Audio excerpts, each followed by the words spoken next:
At about 10:30 or 11 o'clock, we'll take a break for about 20 minutes. So if you have texts that you want to check or email or anything of that sort, you should have some opportunity to do that. Otherwise, I would ask you to the best of your ability to have cell phones off, unless you're expecting some very, very life and death kind of call. And if you do take a call, of course, we ask maybe you take it out of home. Okay. We do have internet access. There's a slip up here on the audiovisual table with the network. It's the NPPF network. And the password is Peacemaking 17. Capital P. And if you forget that, again, the slip is up here that has that information on it. Okay. So again, welcome to everyone. I want to particularly welcome our presenters. They have gone through a great deal to get here. And for the last week, it has been touch and go. And we didn't know whether going through Houston was a better route to get them up here. And then later, Atlanta might be better. And then the second storm came in, and Atlanta didn't look good.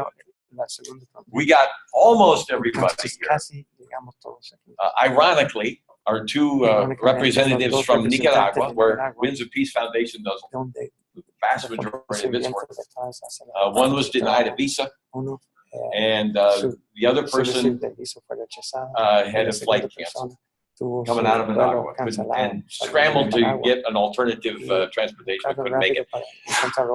Nonetheless, our presenter, our facilitator, Renee, will represent them because he has worked closely with both of those people and their organizations. So in a sense, we'll have their voices here, if not their physical presence here. I represent Winds of Peace Foundation. Winds of Peace is a private foundation that's been working primarily in Nicaragua, closing in on 40 years now. Winds of Peace was the idea and the execution of an amazing couple, Harold and Louise Nielsen. Harold was an entrepreneur for many, many years who had an epiphany upon traveling through Central America. And the epiphany was, my goodness, this isn't how people should live. And that epiphany led him and Louise to decide that at such time in the future when they would sell their company, that all of the proceeds from that sale would go into this private foundation. And so they did that. They sold the company to its employees through an employee stock ownership program in two transactions, 1985 and 1992. And Harold and Louise started to travel into Central America more regularly, and specifically into Nicaragua. And in that travel, they became acquainted with and good friends with my colleague Mark Lester, who eventually began then to represent Winds of Peace in country in terms of making contacts with organizations, cooperatives, and the other organizations with whom we work.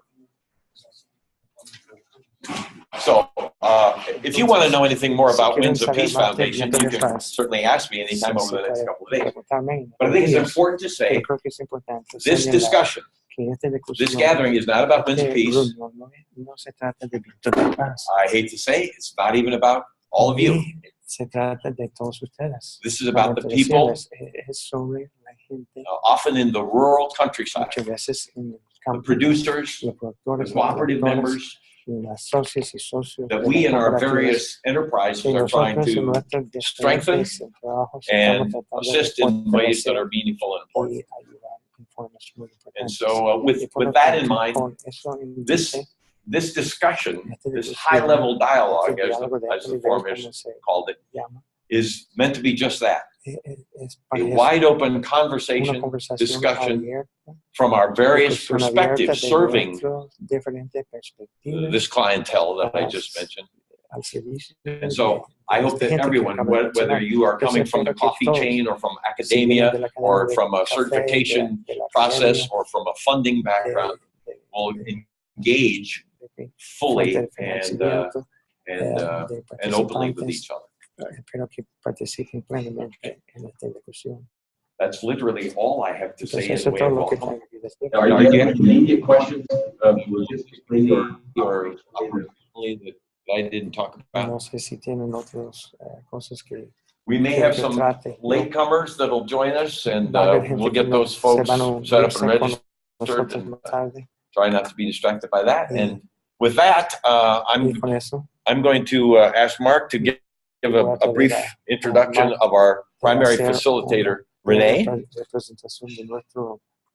And then our first activity is to literally go around the room and introduce ourselves and our organizations so that we have a clear picture about who's here and from what perspective they've joined the conversation.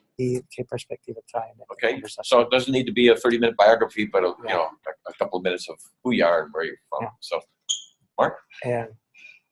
Good morning. Renee Mendoza is the chief consultant and researcher of Winds of Peace in Nicaragua. He did a comprehensive study of coffee cooperatives dating back in 2011 for us. And it's then continued with workshops with the cooperatives to help them reflect on their own reality. And it's I think Renee's style of working is fairly unique in the sense that his style of work takes into account the different power relationships that exist in any grouping, and especially in cooperatives. So not only does he meet with the boards, the leadership, but he goes and meets with members in their homes and has discussions about life in general and about their cooperative.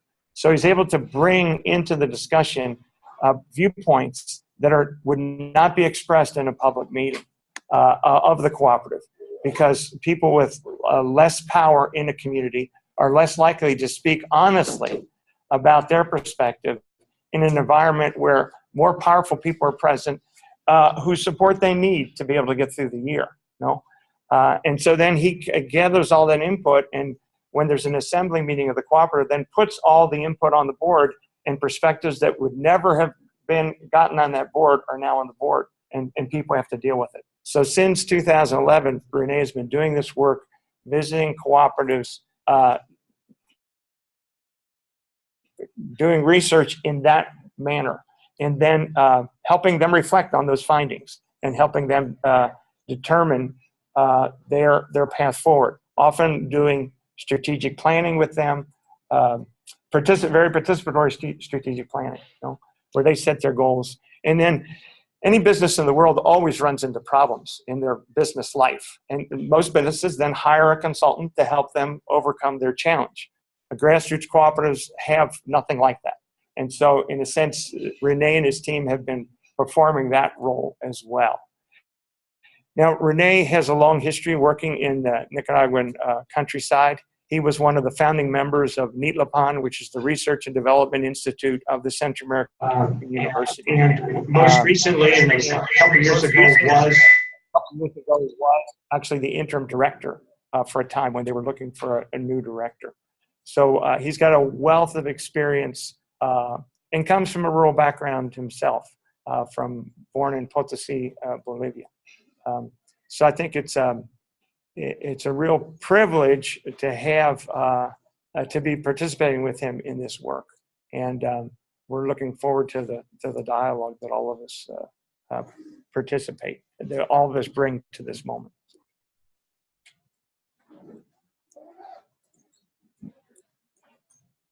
Básicamente expliqué.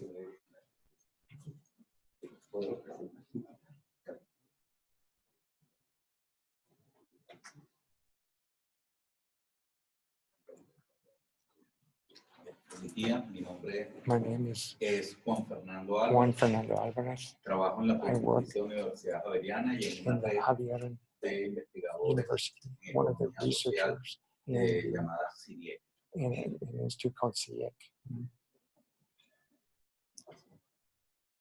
Buenos días. Good morning. Mi nombre es My name Jacinto Peña. is Jacinto Vengo Peña. de I come from Santa Fe de Veragua, Santa Fe de República de Veraguas Panamá. in the Republic of Panama. Mi My trabajo work esencial is que my he essential work desempeñado por that I've carried out 49 for años 49 years pertenecer a is una to belong cooperativa to de a cooperative productores of producers en mi pueblo, in my Santa Fe. town called Santa Fe. La cooperativa The cooperative is Esperanza de called los Campesinos. the Peasants Cooperative of Santa Fe.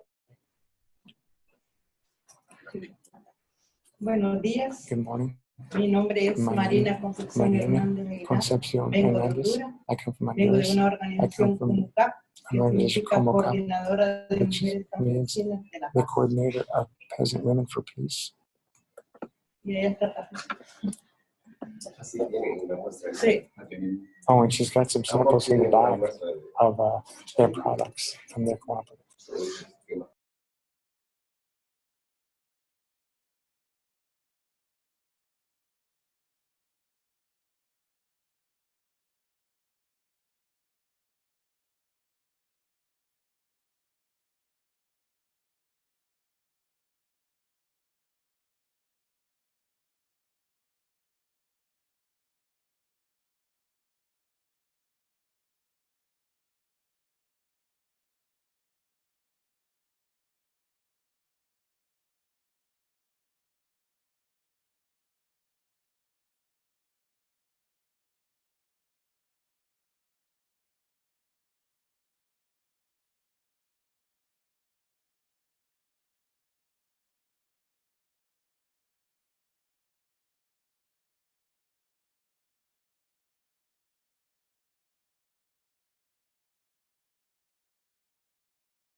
especially we are targeting indigenous communities in this country. We have a operation already in Pine Ridge, preservation in South Dakota. We have operations starting in Mille Lacs, Ojibwe. We have a large operation now in San Miguel de Allende in Guanajuato. And we just started 4 regional clusters of cooperatives in Guatemala, where we plan to deploy a national system in the coming years.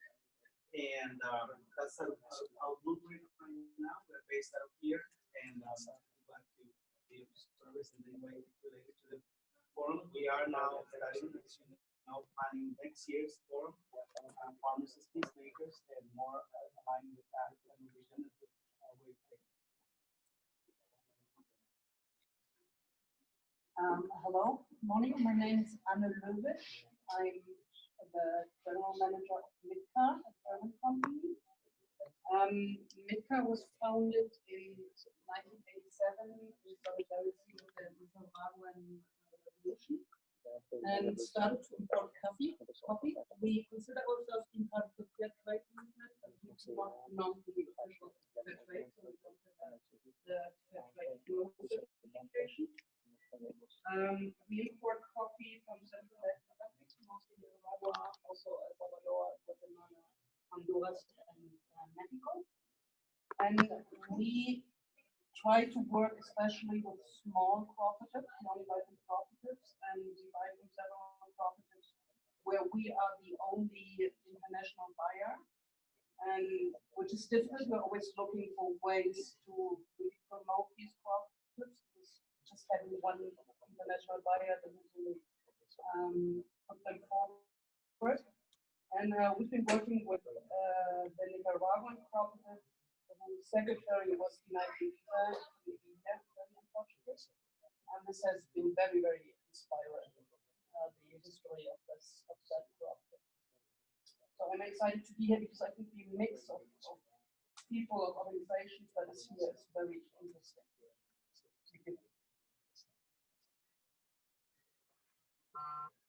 Hello, my name is Tyler. I live here in Minneapolis and for Keystone Coffee. So we're a roaster of specialty coffee. We've been around 14 or 15 years at this point. For most of that time, we worked for an importer in Minneapolis called Cafe Voice. Just in the past few years, we started reaching out with some NGOs in Guatemala and some people in Colombia. Develop more tangible direct trade relationships. So we're just kind of here to listen and get some perspectives from other parts of the supply chain and also the parts that we get. I'm Bruce Olson. I'm from Keystone Coffee as well. We have a heart for doing things the right way. Everyone's been as much as we can. Have people in the underground and lots of central working with farmers there. We'd like to learn more about that process, more about SCOAS, how it works, how we can help by buying especially good coffee, getting more money back to the farmers. Buenos días y bienvenidos a todos y todas. My name is Susan Peacock. I work here at Oxford at the Center for Global Education and Experience, coordinating customized short-term programs for a variety of academic, religious, nonprofit groups that want to travel to Central America, Mexico, and Southern Africa to learn face-to-face with folks here. Hi, buenos dias. My name is Mark Mackins. Accounting and finance. I'm kind of the opposite of you. I'm strong in business but weak in science. So, anyway, but my main research focus here at Oxford is looking at exploring different economic organizations organizational models that help alleviate poverty, particularly in rural countries. I have particular expertise in microfinancing, different structures other than the NGO model, which has some limitations. So my goal here is to spread the word through articles that I can hopefully publish exploring the pros and cons dynamics associated with the cooperative model and how it attempts to alleviate poverty. Good morning. I'm Alex Moss. I am a business organizational consultant based out of Philadelphia. Our practice is primarily focused on worker engagement and empowerment in employee-owned companies, mainly in the U.S. We have a few different ways of doing that in the U.S., including work cooperatives. So we're very interested in workforce engagement, participation, and also ensuring that the benefits and wealth sharing that go with creating value get to the right people. And I have the privilege of attending this program this evening.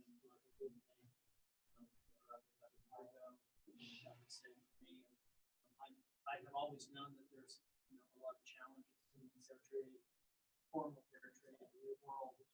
And we're seeing how that plays out for families and funds directly. It's really high. So I'm and excited to Good morning again, Steve Shepard. I am the Chief Executive of McKee for the last 12 years. Prior to that, had a 31-year career in the company that Harold Nielsen founded. I worked there in 1974 as an HR person. And as the company sought a different model of strengthening and growth, it became very interested in the worker-owned model, particularly ESOP. And so in 1990, Harold gave me the wonderful privilege of succeeding in leading that company, which I did for the next 16 years.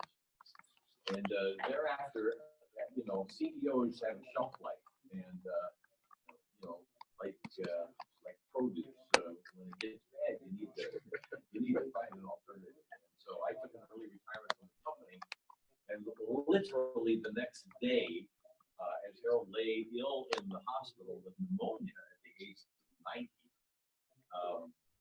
he asked me to step into the foundation's leadership duties until he got better.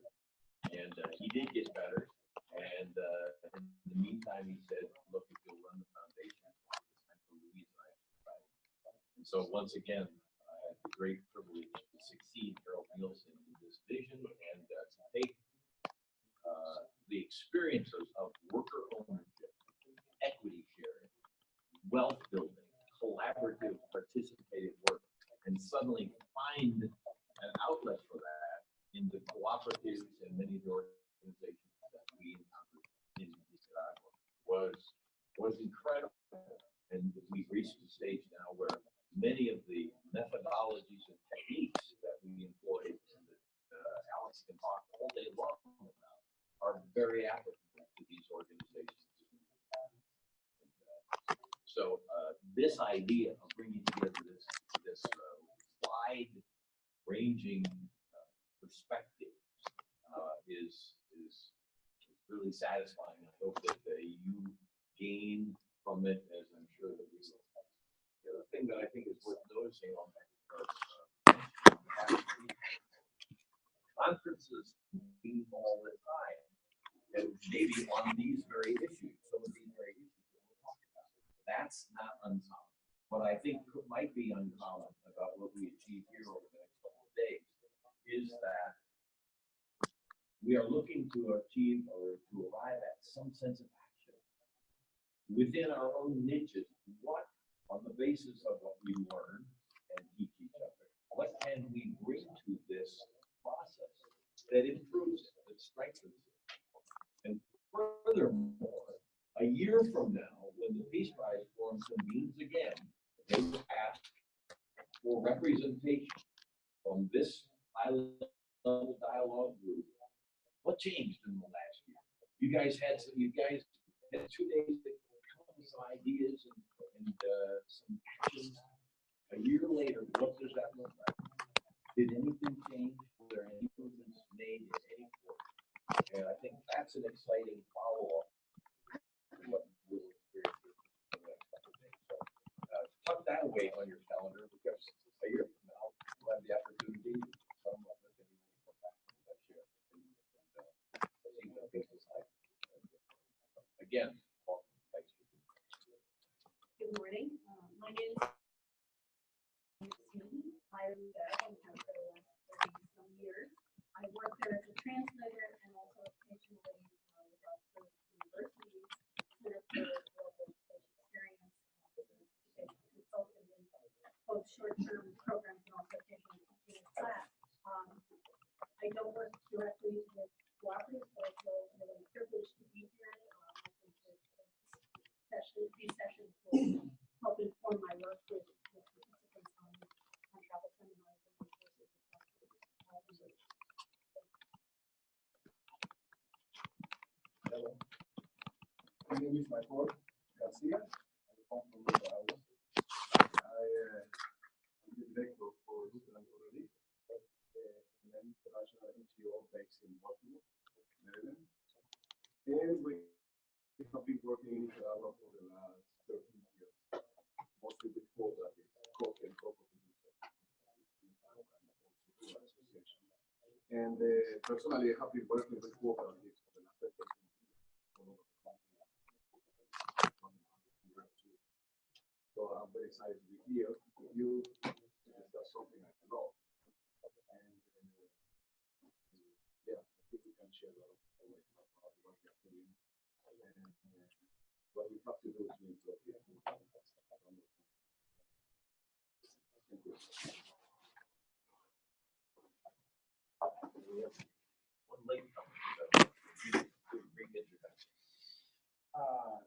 Greg Clady. I work with cooperatives in Twin Cities here, and also work with the Minnesota Cuba Committee, and we're creating relations between cooperatives in Cuba because Cuba's chosen cooperatives as their national economic model to bring democracy to strengthen democracy. They already have democracy, but to strengthen democracy in their country.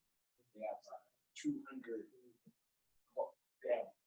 cooperatives in 200 areas of businesses, from worker and production, like mechanics, transportation, etc.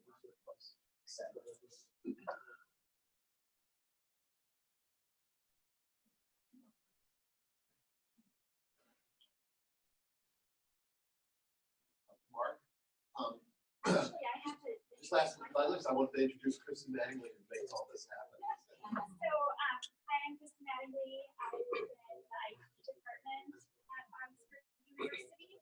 I'm a graduate student in our Masters of Leadership program, and I'm actually here as a delegate. I recently went to Nicaragua in July, had the opportunity to visit a coffee co-op near Escalí, and because of our new Hackers building, which is a combination of business, religion, and science, and more ethical, sustainable practices, there's also a new coffee shop put into place, and I'm interested in making sure that there's fair trade coffee available in that coffee shop. In the past, fair trade coffee has been available on campus. I believe it was Beach Coffee. For some reason, that no longer exists, and we do have a coffee brand called Tiny Footprint, which is sustainable practices. But I'm also interested in my project from this session being whether or not Oxford University wants to become fair trade certified, which means that each vendor on campus would carry at least 2 fair trade certified products. And I'm trying to make it for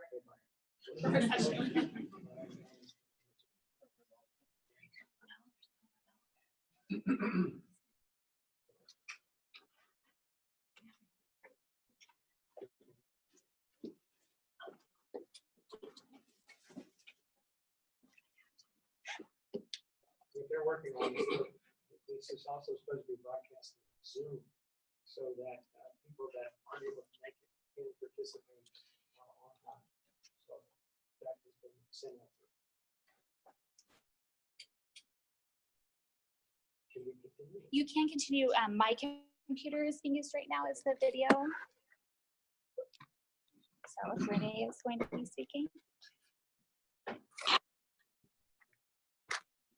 Sí, okay. Bien, gracias, buenos días. Y gracias por la introducción, Marco. Era un poco exagerado.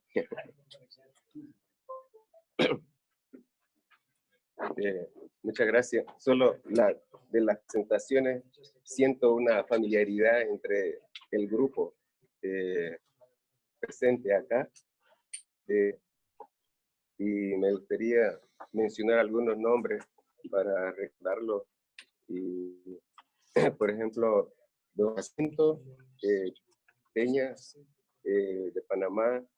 Él era muy amigo de Hal Barón. Hal Barón de la organización era de Comunitas y Comunitas y Ecovivas, Barolo. Allá había una relación muy fuerte. Entonces, y Eman, el otro amigo que casi vino, ¿verdad? Y no pudo venir. Ella, pero exactamente. El Eman, y entonces, ahí hay una conexión. Luego también Jacinto estuvo en la red Comal, en Honduras, y después más antes, ayer anoche nos estaba contando, estuvo en los años 70, también en Honduras. Entonces hay esto, ¿verdad? Una segunda cosa es esa relación también de otra persona anterior, que también murió, su memoria está con nosotros, también Luis, que mencionó a Steve, y que también conoció una cantidad de personas. Yo no tuve el privilegio de conocerlo, pero siempre lo he escuchado bastante. Entonces, luego tenemos un ambiente bien hermoso, porque cuando tomemos café tenemos ya azúcar, panela granulado, ¿verdad?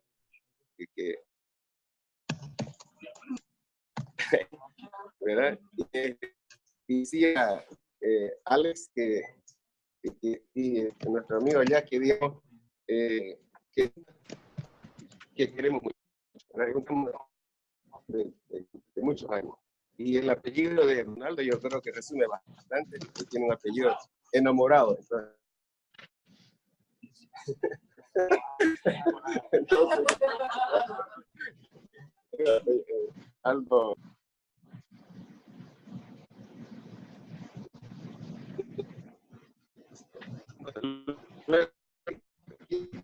Esas tenemos perspectivas,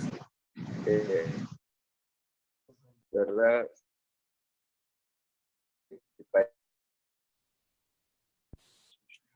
Donde, por ejemplo, como decía Sus, ¿verdad?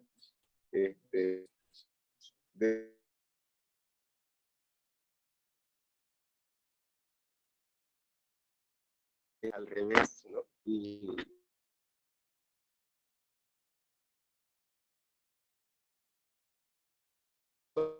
puede ser más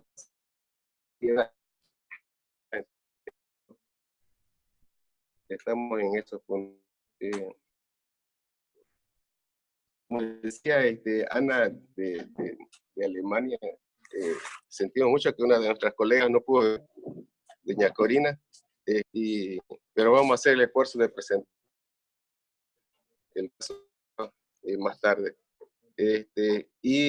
Ana expresó la palabra solidaridad. Hay muchas organizaciones aquí, personas que esa palabra nos juntó, ¿verdad? En años atrás, por diferentes lados, en diferentes circunstancias. Y también una de las cooperativas representada por don Reinaldo no pudo llegar, como decir, porque no.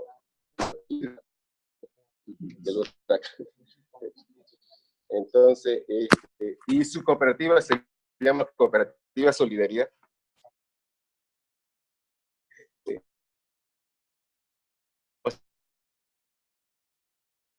conmigo en la próxima presentación. Este día para, bien, vamos a, entonces, sintámonos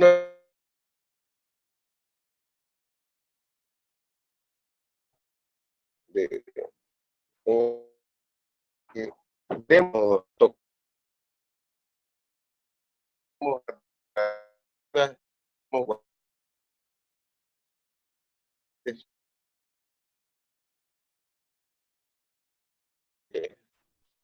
no hay, no hay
mecanismos democráticos, difícilmente, digamos, se puede construir paz.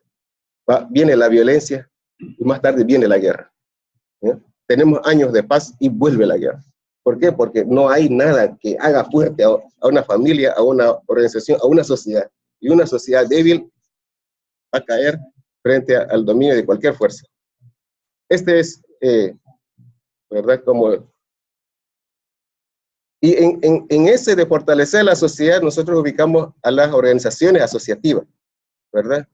Y las organizaciones asociativas, aquí hablamos mayormente de organizaciones rurales. También hay organizaciones urbanas, etcétera, ¿no? O sea, y rural, urbana, lo que ustedes quieran, ¿verdad? Pero nosotros enfatizamos en esta presentación a las organizaciones, digamos, agropecuarias, organizaciones rurales, ¿no? Y sabemos que un 70% de la producción, ¿verdad? De las familias productoras, etcétera, están en la pequeña producción, ¿verdad? En América Latina en su conjunto. En unos países más, en otros países un poco menos, pero digamos, ahí hay un peso enorme, ¿verdad? Sabemos el peso también del número de cooperativas, de asociaciones en América Latina, fuerte. Lo mismo en Estados Unidos, es uno de los países con mayor número de cooperativas en el mundo, ¿verdad? Es decir, así, digamos, en otros países. Pero hemos aprendido del mismo Congreso de las cooperativas y válido para las asociaciones, etcétera, una cosa importante, como esta figura que lo pusimos ahí, se camina mejor, decimos, teniendo dos pies, ¿verdad? Como los seres humanos caminamos mejor si tenemos dos pies, pero si por algún accidente nos cortamos un pie, claro, podemos sustituir, digamos, con algo, digamos, ¿no? Pero, digamos, no es lo mismo, ¿no? O sea, tenés dificultades. Y si vamos con bastón o con muleta, tenemos dificultades. Las organizaciones asociativas tenemos estos dos pies para caminar, el lado asociativo y el lado empresarial. Son esas dos cosas. Pero esas dos cosas se combinan y, bueno, las organizaciones caminan, ¿verdad? Pero lo que nos pasa en las organizaciones es que a veces un pie se corta, ¿verdad? Si el lado empresarial queda y el lado asociativo está amputado, es difícil que la organización pueda caminar, ¿verdad? El lado empresarial significa el lado que hace dinero, el lado que comercializa, el lado que hace sostenible a una organización económicamente. Pero sin el lado asociativo, es fácil que caiga en actos de corrupción, es fácil que se convierta en una copiadora de una transnacional y ya no al servicio de sus asociados, sino al servicio de otros intereses. Eso es fácil. Tarde o temprano va a llegar. No hay control desde el lado asociativo. Entonces, si no hay un control del lado asociativo, que es el lado democrático, este lado es el lado del mercado, el lado democrático, el lado del mercado, si eso no funciona, va a caer. Muchas de nuestras cooperativas en el mundo casi no tienen diferencias con una empresa privada. Entonces uno dice, ¿es cooperativa o es empresa? Porque el lado asociativo prácticamente murió. También pasa al revés, cuando el lado asociativo queda y el lado empresarial queda amputado, ¿no? Y ahí, ¿de qué vas a ser sostenible, digamos? ¿Cómo vas a vivir? Vos vas a distribuir el pastel, pero después ya no hay pastel, ¿verdad? ¿Cómo vas a existir? Está bien que seas muy armonioso, muy democrático, pero ¿y cómo vas a sostenerte, digamos? Entonces las dos cosas son muy importantes. Es por definición del mismo Congreso y en las leyes de cada país, ¿verdad? Con algunas variantes de palabras están esos dos pies. Llamémonos asociaciones, tiendas campesinas, tiendas comunitarias, cooperativas, etcétera, digamos. En el lado asociativo está el sentido de misión, está el sentido de justicia social. En el lado empresarial está el sentido de generar, aprovechar el mercado, de producir calidad de productos, de hacerlo rentable, de bajar nuestros gastos, etcétera, digamos. Entonces, esos son los dos pies con los que caminamos. Entonces,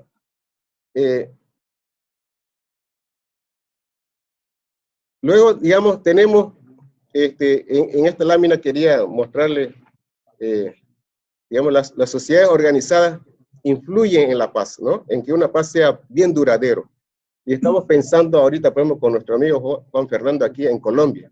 que acaban de firmar la paz, ¿verdad? Están en proceso con el otro grupo, digamos ALN, ¿verdad? Están en proceso, pero digamos el ambiente ya de construcción de paz está muy fuerte, digamos, acaban de firmar los acuerdos de paz. Entonces estamos pensando en ellos también. Esa fue una cosa también que nos motivó a nosotros, digamos, a aprender de cómo había sido nuestra experiencia en Centroamérica, pensando, digamos, en países como Colombia y en otros. Entonces ahí lo que aprendimos fue que cuando los territorios en guerra, cuando se dan la firma de los acuerdos, se vuelven también territorios libres para cualquier actividad, ¿verdad? Llámese narcotráfico, actividad empresarial, ¿ya? Para que puedan resucitar los viejos demonios también, ¿verdad? Porque en territorios, digamos, de guerra, por ejemplo, toda la estructura de intermediación, de comprarte con usura, de prestarte $1 para que me devolvas $2, ¿verdad? Esas prácticas quebraron en la guerra, ¿verdad? Pero ni bien terminó la guerra, hay acuerdos de paz, esos demonios van resucitando, esas prácticas y vienen otra vez, ¿verdad? Y entonces son mucho más inteligentes, incluso son más rápidos, ¿ya? Y además algunos que vienen son desmovilizados de la guerra, pues vienen con necesidades, no saben en qué agarrarse, ¿verdad? Porque dentro de la guerra había una estructura, ahora que se acabó la guerra no hay una estructura. ¿En dónde me agarro? ¿Cuál camino me agarro? Entonces ahí vienen los viejos demonios, ¿verdad? De comprarte un producto este año, en este mes, ¿verdad? Pero en 4 meses ya vas a cosechar, entonces me lo pagas con eso, pero el precio es a mitad, ¿eh? Entonces, estos son los mecanismos no de ahorita, son mecanismos de 200 años, de 100 años, de 300 años. Son instituciones que estaban ahí, pero que comienzan a salir. Entonces, ese camino está fácil, digamos, el que tiene recursos agarra ese camino y puede hacer dinero, ¿verdad? Rápidamente. Con los organismos de la cooperación llegan, normalmente cuando se firman los acuerdos de paz, llegan con cantidad de ideas, ¿verdad? Hay muchos de ellos con buenas ideas, con cosas interesantes. Lamentablemente una gran parte de ellos, ¿verdad? Vienen ya con una receta elaborada, ¿ya? No quieren estudiar la realidad de nadie, ¿verdad? Ya vienen, ¿verdad? Como en algunos de nuestros países, digamos, uno cuando se enferma, uno va al doctor, y a veces el doctor o la doctora ni te mira, ¿verdad? A veces, ¿verdad? Y dice, ya ni te mira, y, me duele aquí, me duele allá, y te mira, ya te pone la receta y te dice acetaminofén, ¿verdad? Y unos 2 días de descanso. Pero ni te revisó, no te estudió. El doctor, la doctora, no, te recetó, ya sabía tu problema, ¿cómo sabía mi problema? No te estudió. Como llegaste a pie caminando, pues se supone que estás más o menos bien, ¿verdad? Nos pasa algo parecido en los organismos de la cooperación internacional. No estudiamos la realidad. ¿Por qué? Porque no hay necesidad, ya sabemos tu futuro. Nosotros lo tuvimos hace 200 años. Hace 200 años la situación de ustedes era parecida a la nuestra y nosotros sabemos tu solución. ¿Por qué vamos a estudiar? Hay ahí una cosa, digamos, en la que necesitamos aprender. Un proyecto que va sin haber estudiado una realidad con la gente, ¿cómo es que saben la receta? ¿De dónde agarraron eso? Por eso tenemos fracaso, por eso nos han fallado organizaciones y nos han convertido a cooperativas en tipos ONG, ¿verdad? A cooperativas ¿verdad? Que más bien van perjudicando a eso. Luego, por otro lado, en la sociedad tenemos a la gente de diferentes, digamos, situaciones que se van dando. Y aquí solo les voy a mencionar 2, 3 casos, digamos, ¿no? Pensando también en Colombia. Un día, cuando se firmó los acuerdos de paz en Nicaragua, nosotros fuimos a la zona ya que habían firmado la paz y estábamos conversando con una familia, ¿verdad? Ahí, y de pronto miré un niño que más o menos miré que tenía, no sé, sus 4 años, algo así. Pero era muy obvio que lo observara porque estaba en una esquinita sentado así, ¿no? No estaba como parte del grupo, de la familia, no estaba, sino que estaba. Entonces era muy obvio. Entonces le pregunto, ¿y el niño cómo se llama? Entonces hubo un silencio y luego dicen, fulano es tal. Pero me dijo la frase siguiente, es hijo del enemigo, ¿verdad? Entonces, claro, ¿qué había pasado? Lo común que ha sucedido en muchas situaciones de guerra, digamos, ¿no? Una violación digamos, del grupo adversario que llega allá, provoca un embarazo. Y aunque la cultura popular dice que quien nace no tiene la culpa, se dice la cultura popular, pero como dice la canción de Calle 13, perdono, pero no olvido. Ahí estaba el niño olvidado, digamos, ¿verdad? ¿Verdad que uno podría decir, no sé, digamos, puede tener una cantidad de perspectivas? La cosa es una consecuencia de la guerra, ahí estaba. ¿Cómo lidiar con eso, digamos, no? Ahí está una situación de eso. En El Salvador, en Arcatao, una zona de allá, estuvimos junto con otro amigo trabajando con desmovilizados de la guerra. Ellos llegaron, el Estado les había dado ciertas condiciones de tierra, ciertas condiciones pues, de acceso a crédito, y entonces nosotros nos pidieron ayudar, digamos, de facilitar de qué podrían hacer, ¿verdad? Y pasábamos todo el día, nunca se me olvida eso, porque, ¿saben? Pasamos todo el día con la pregunta de ¿quién eres? ¿Verdad? Así como hicimos ahorita, digamos, hace rato, digamos, ¿quién eres? Dijimos nuestro nombre, nuestra organización. Después dimos otra segunda vuelta, ¿no? Dijimos, en verdad, ¿quién eres? Y así, hicimos 5 vueltas, porque cada vez salía más. Salía, y cada vez cada quien decía, ah, sí, vos también estabas en ese combate. Yo también estaba ahí. Aquella noche, ¿te acuerdas? Etcétera. Y entonces todo era un lenguaje, porque claro, varios habían nacido en la guerra. No había otra vida más. Si vos naciste en la guerra, ¿qué otra memoria vas a tener? Que es solamente la guerra, ¿no? Porque ahí, si vos naciste en el campo, tenés memorias del campo, ¿no? Si vos naciste en la academia, vos tenés memorias de la academia. Lo mismo, la gente ahí tenía memoria sobre la academia. Y había una voz que esto me dejó paralizado, digamos, ¿no? Me dijo él, compartió con el grupo, dijo, yo nací en el combate. ¿Cómo así? Pensé que era porque era muy, muy bueno. No, dice, cuentan mis amigos, dice, que mi mamá me tuvo, yo nací realmente, literalmente, en el combate. Entonces, ellos cuentan, digamos, cómo en medio del combate, la señora estaba embarazada y tenía dolor, comenzó los dolores de parto, ¿verdad? Y escondidos del adversario, digamos, de ellos, tuvo un bebé, ¿no? Y la gente lo contaba de que el bebé no lloró, porque el bebé, digamos, si no llora, vos lo pellizcás para que llore, vas, cuando nace normalmente. Pero ese bebé no lloró. La interpretación de la gente era, nació sabiendo en un combate. Ni el bebé lloró. Hasta que salimos del lugar que estábamos escondidos a otro lado. Nació en silencio. Nació en una estructura de ordeno y mando. Nació en una situación de combate. Vos tenés esa vida, ese tipo de personas, cantidad de personas que nacieron así, ¿verdad? Y con eso es que estamos trabajando y sobre esa base se organizan cooperativas. Sí que hay mucho que estudiarlos para saber cómo organizarnos, ¿verdad? Y duele bastante a veces cuando llegamos con proyectos ya elaborados sin conocer lo que está pasando con la gente, qué historia tienen detrás.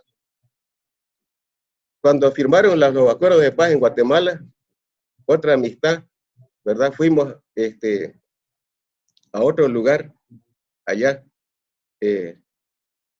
Primavera del Ixcán. Yo tenía hasta ese momento, siempre, y como persona me llenaba de orgullo diciendo que yo como cualquier comida, ¿verdad? Y eso decía yo porque yo en verdad comía cualquier comida que se me presentaba en alguna casa, yo comía. Pero cuando llegué ahí, llegué a mi límite de capacidad, porque en Primavera del Ixcán eran comunidades que habían vivido por 15 años huyendo de un lado al otro lado, de frontera con México, huyendo de un lado al otro lado. Pasaron huyendo.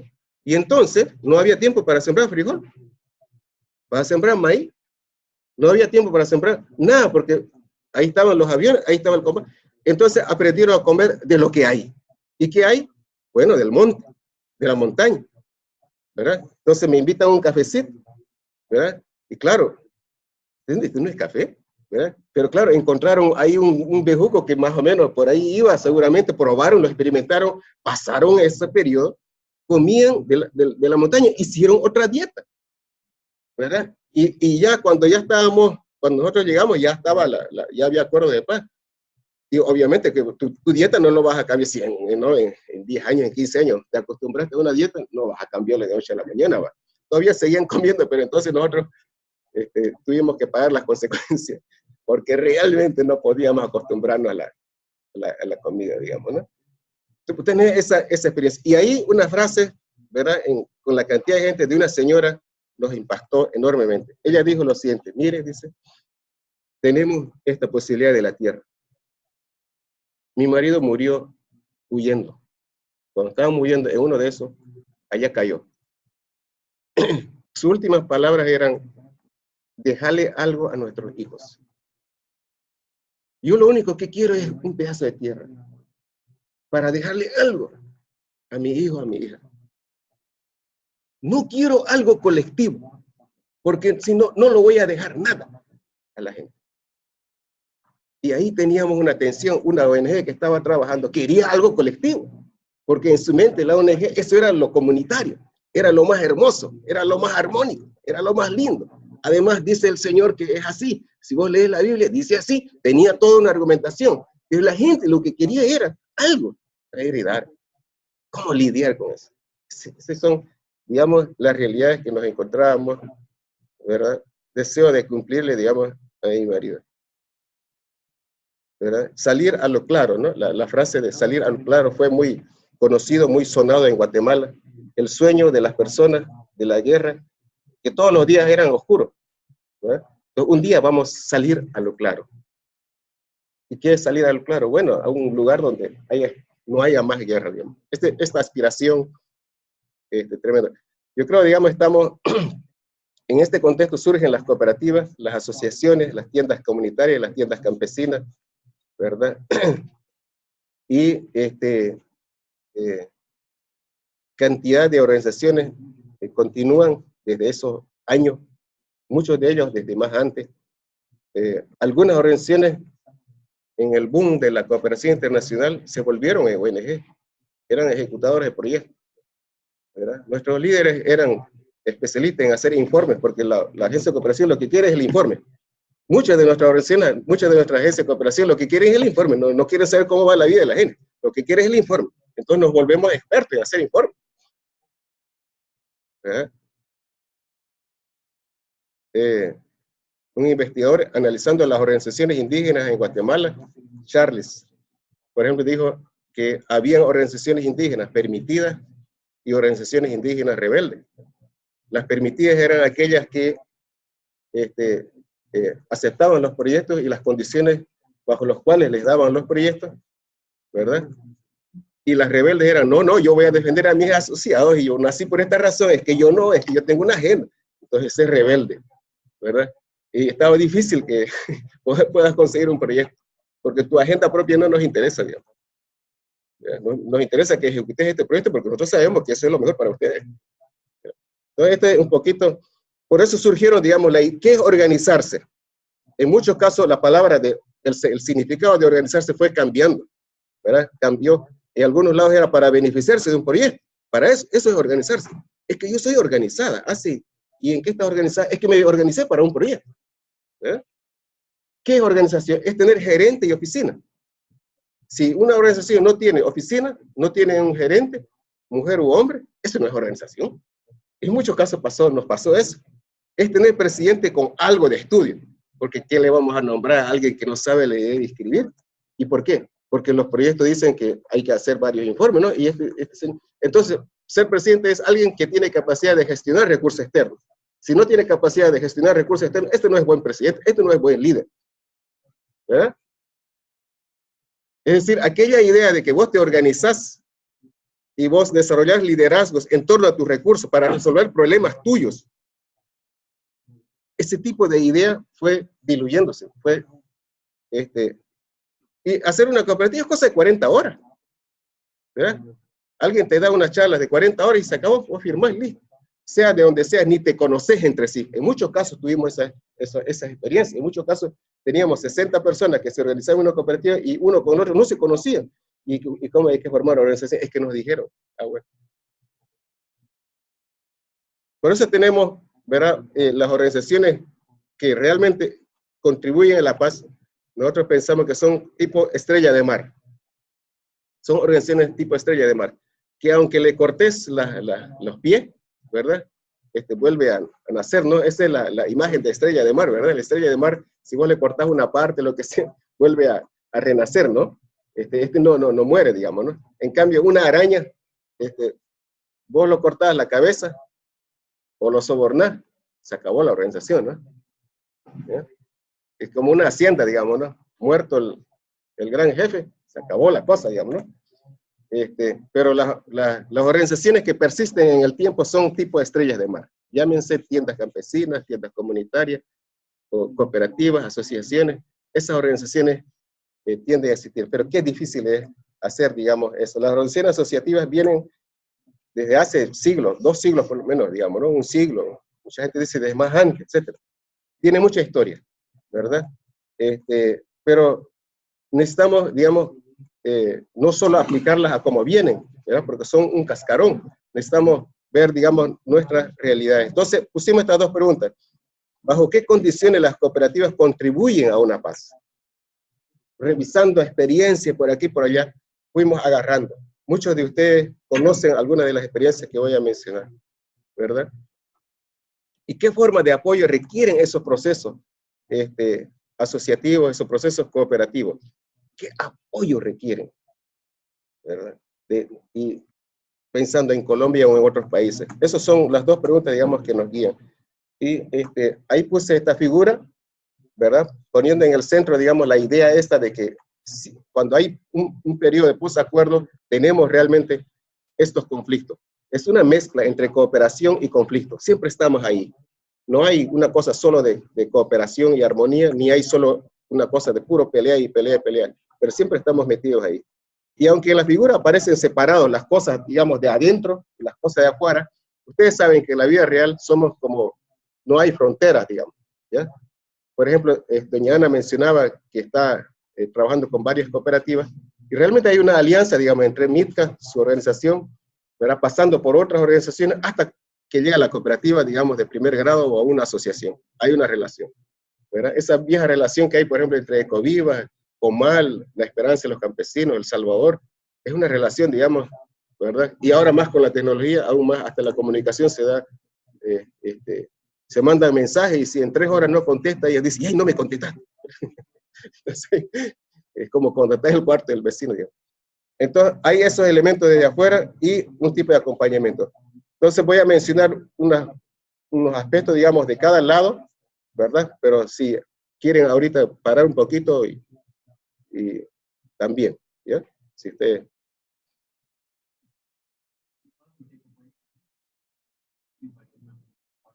Ok.